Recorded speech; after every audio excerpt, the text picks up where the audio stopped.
ස්ත්‍රී දූෂණයක් වෙච්ච මොකක් හරි නිවුස් එකක් ටීවී එක යනවා කියලා දන්නකො.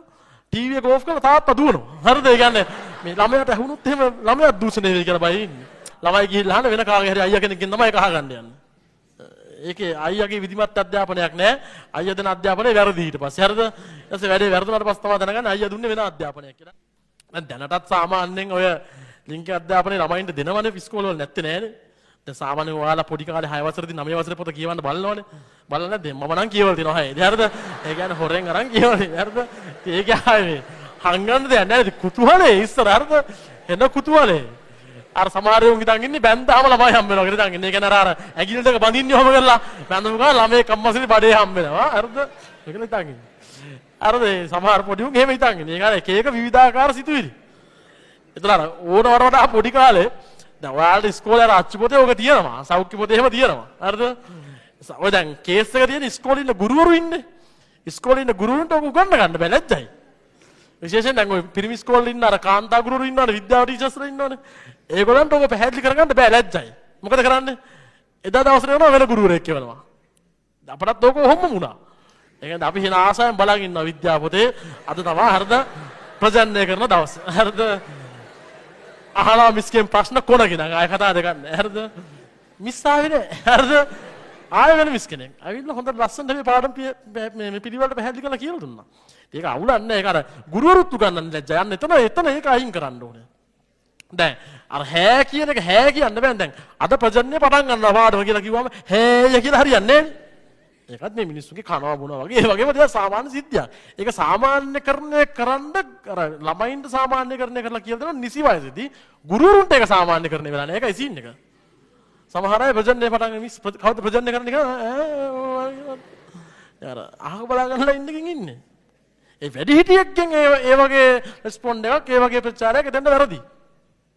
තේරුණානේ? ඒ කියන්නේ වැඩි හිටියා එක පිළිවෙල 10 වසර 11 වසර කියන ළමයිට තේරුම් ගන්න පුළුවන් නේ. 10 වසර කියලා කියන්නේ මේ ළමයිනුත් හම්බ වෙනවා සමහරවිට. හරිද? වැඩේ වැරදුනොත් එහෙම. ඒකෙන්ද 9 වසර 10 වසර ළමයිට එක කියලා දෙන්න පුළුවන්. බැරි නෑ. 6 7 බෑ. 6 5 6 කියන්නේ බෑ. ඉතින් හරිද? එහෙම බෑ. දැන් නම් ඉන්නේ උන් හැබැයි දැන් තාමත් ඉතින් දැන් ඉන්නේ උන් නම් 5 6 කියන්නේ ඒත් ඇට්ටරයි තමයි. හරිද? අවුලුත් නෑ. නමුත් උන්ට තාම එක තේරුම් ගැනීම හැකියාවක් නෑ පොඩි අයට. පොඩිම අයට බෑ. සාමාන්‍යයෙන් 8 9 10 8 වසර වගේ වෙනකොට ටික වැඩේ හරියාගෙන ඉන්නේ. දන්නවන්නේ හරිද? ඒතර අපිත් ඔය වස් පහු කරලා නෑ. ඒතර ඒ කුතුහලයේ තියෙනවා, ඒ වෙනස්කම් වෙනවා, ඒවත් එක්ක 8 9 10 වෙනකොට ඒවා කියලා දෙන්න ඕනේ අනිවාර්යෙන්. නැත්තම් ගිහිල්ලා ළමයි ගිහිල්ලා අහන වෙන කාගේ හරි අයියා කෙනෙක්ගෙන් තමයි ඒක අහගන්න යන්නේ. ඒකේ අයියාගේ විධිමත් අධ්‍යාපනයක් නෑ. අයියා දෙන අධ්‍යාපනය වැරදි ඊට පස්සේ. හරිද? ඊට පස්සේ වැඩේ වැරදුනාට පස්සේ තමයි දැනගන්නේ අයියා දුන්නේ වෙන අධ්‍යාපනයක් කියලා. හරිද? ඒකේ ඉන්න මේ අර ඒක තේරුණාද? දෙමාපියෝ පිරිමි ළමයින්ටත් පොදුයි ගෑනු ළමයින්ටත් පොදුයි ඈ. ඒක මේ දෙමාපියෝ දැනගන්න ඕන දෙමාපියෝ සමානවට ඇඹරෙනවා. දෙමාපියෝ කියන්නේ දැන් ඔය සාමාන්‍යයෙන් 8 වසර 9 වසර ළමයෙක් එක්ක වුණා සාමාන්‍යයෙන් ටීවී එකේ මොකක් හරි හිතන්නකෝ මේ මොකක් හරි නිකන් හිතන්නකෝ ස්ත්‍රී දූෂණයක් වෙච්ච මොකක් හරි නිවුස් එකක් ටීවී එක යනවා කියලා හිතන්නකෝ. ටීවී එක ඕෆ් කරලා තාත්තා දුවනවා. හරිද? ඒ කියන්නේ මේ ළමයාට ඇහුනොත් එහෙම ළමයා දූෂණය වෙයි කියලා බයි ඉන්නේ. නේද? 8 වසර 9 වසර 10 වසර ළමයෙක්ට ස්ත්‍රී දූෂණයක් වෙලා තියෙනවා කියලා කිව්වහම ඒකට හේතුව මෙන්න මේකයි මෙන්න මේ වගේ තැන් මෙන්න මේ වගේ අවස්ථාවලදී මේ වෙන්න පුළුවන් මේවායින් පරිස්සම් වෙන්න ඕනේ කියලා දෙමාපියෝ කියලා දෙන්න ඕනේ. ඉතින් ගෙදර ඉන්න පළවෙනිම ගුරුවරයා වෙන්නේ අම්මයි තාත්තයිනේ. දැන් ළමයා ඉස්කෝලේ යන්න කලින් මොන්සෝරි යන්න කලින් අම්මා තාත්තගෙන් ඉගෙන ගන්න. ඒත් දෙමාපියන්ට ඒක කියලා දෙන්න පුළුවන්කමක් තියෙනවා නේද? නිසි වයසට ආවහම. ලංකාවේ තියෙන බරපතල ප්‍රශ්නේ ඕක නෙමෙයි. ලංකාවේ තියෙන ප්‍රශ්නේ අම්මා තාත්තා දුවනවා වුණාම. හරිද? ඉතින් අම්මා තාත්තා දුවන ඔක්කොම පැත්තට ටීවී දාලා දුවන අම්මා කෙලින්ම දැක්කේ නෑ වගේ අහලා බලන් ඉන්නවා. තාත්තා පත්තරේ ඔහොම කරන් බලන් ඉන්නවා. අර ටීවී එකේ නිවුස් එක යනවා. ළමයා කට අරන් බලන් ඉන්නවා. මොකද්ද? ඇයි දූෂණය වුණා කියන්නේ? පරිසර දූෂණය වෙනවා වගේ වැඩක්ද මේක? කල්පනා කරා. අර කියලා දෙනවා නේද? හරිද? රයිට්. කුතුහලයේ කෙස් එක හරියට දාගන්නකො. කුතුහලයේ හින්දා ළමයි සමහරවිට වැඩ වරද්ද ගන්නවා. ඔය සිගරට් අරක්කු වලත් ඔය කෙස් එකනේ තියෙන්නේ. ඒක ළමයට සාමාන්‍ය සිගරට් අරක්කු සීන් එක. පොඩි කාලේ සාමාන්‍ය වයසට එනකොට ඒ ගැළපෙන වයස දෙමාපියන්ට ඒක තේරෙන්න ඕනේ. දෙමාපියන්ගේ ගැටලුවක් එතන තියෙන්නේ. තේරෙන වයස එනකොට පොඩි මේකෙට කිව්වට හරියන්නේ නැහැ. අවුරුදු 3 4 5ක විතර 6ක විතර කතා කරන්න පටන් ගත්ත ගමන් කියනවා සිගරට් බොන්න බෑ කියලා කියනවා. හරිද? ඌ එතන නම් බලන්න කොහොමද කියලා හොරෙන් සිගරට් එකක් බොන්න.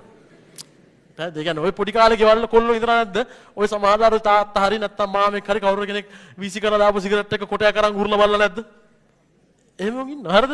එතකොට මේ මොකද දැන් අර පොඩි එකා බලාගෙන ඉන්නේ ඒක අර වෙන කුතුහලෙන් බලන් ඉන්නේ.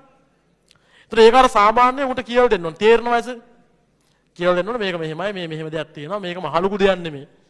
මහලුකු මේ පොරක්තයක් නෙමෙයි. ඒක බීවා කියලා එහෙම පොරක් වෙන්නේ නැහැ. එහෙම කියලා නොබී හිටියත් පොරක් වෙන්නේ නැහැ. හරිද? දෙකම එකයි නේ ඉතින් හරිද කියන්නේ. තමන්ගේ කැමැත්ත අනුව 18න් පස්සේ ළමයා තෝරගන්න ඕනේ. ළමයා වෙන්නේ නැහැ 18න් පස්සේ වැඩි හිටියනේ. දැන් උතන රාශි තියෙන අර සිගරට් අරකු කියන එකත් අර අමුතු දෙයක් විදිහට හංග මේවා කරද්දි ළමයි ඊට පස්සේ ඒක try කරන්නම තමයි බලන්නේ. ඕක ඉතින් ඔය පිරිමිලාවෙන්ට ගොඩක්ම වෙන ප්‍රශ්නේ ඕක. ඊට පස්සේ ඉතින් පස්සේ ඇඩික්ට් වෙනවා. ඉතින් ඇඩික්ට් වුණාට පස්සේ ඉවරයි. තේරෙන්නේ පොඩි වයසෙන් ඇඩික්ට් වුණාම දෙයකට ඒක ගලව ගන්න හරි අමාරුයි. ඔය නිසි වයසට ආවට පස්සේ උන්ට තේරෙනවා හොඳ නරක මොකද්ද මේක මෙහෙමයි මේක මෙහෙමයි. ඒ ටික තේරුම් ගන්න පුළුවන්. එක එක වයස් වල සමහර දේවල් තේරෙන්නේ වෙනස්. හරි.